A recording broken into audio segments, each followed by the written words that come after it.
Hi friends, आज के इस शॉर्ट वीडियो में हम क्विकली इस बात को डिस्कस करेंगे कि इस संडे को जो यूपीएससी के प्रीलिम्स का एग्ज़ाम हुआ उससे क्या क्या इम्पोर्टेंट लेसन्स हमें ड्रॉ करने चाहिए। तो उस प्रीलिम्स के पेपर को देखते हुए मैं यही कहना चाहूँगा आप लोगों से कि हमें 5 से 6 चीज़ों पे ध्यान देना चाहिए। सबसे पहले हमें हमेशा इस बात के लिए तैयार रहना चाहिए कि UPSC will always ask unexpected questions और जो ट्रेंड होगा वो भी हमेशा अनएक्सपेक्टेड होगा। दूसरा, हमें हमेशा कोर सब्जेक्ट्स पे ज़्यादा पकड़ रखनी चाहिए, जैसे ज्योग्राफी, पॉलिटी और हिस्ट्री। तीसरा, हमें जो करंट अफेयर्स पढ़ने चाहिए उसमें भी ज़्यादा फोकस हमें इस बात पे नहीं देना चाहिए कि क्या चीज़ें क्यों हो रही हैं, बल्कि उनको अपने कोर सब्जेक्ट से कैसे जोड़ सकें। अगला पॉइंट है, जैसा कि इस बार का पेपर पिछले साल से आसान था, तो हम हर बार एक ही ट्रेंड को लेकर नहीं चल सकते।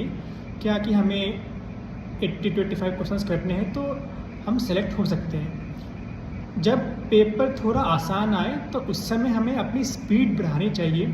At least 90 to 95 questions we should attempt. तो स्पीड प्रीलिम्स के पेपर में बहुत ज़्यादा मायने रखती है और हमें पेपर को एटलीस्ट 3 राउंड में तो कंप्लीट करना ही चाहिए।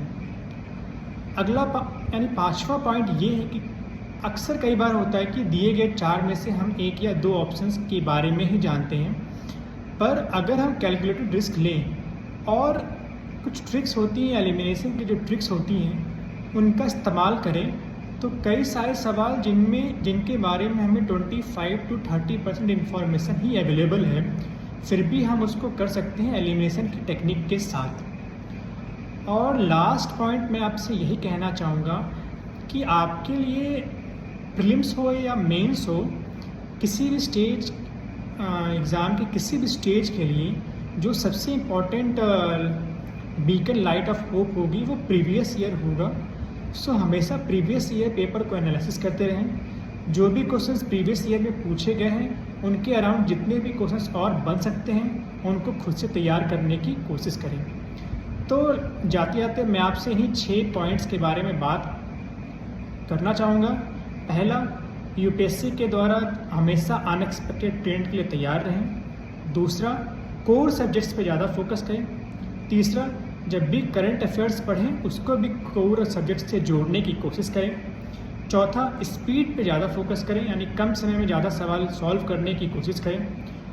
पांचवा, एलिमिनेशन टेक्निक्स पे ज़्यादा से ज़्यादा ध्यान दें, कैलकुलेटेड रिस्क लेना सीखें। और last but not the least, हमेशा प्रीवियस ईयर और सिलेबस को सामने रखते हुए तैयारी करने की कोशिश करें। मैं जाते जाते आपसे एक ही बात कहना चाहूँगा।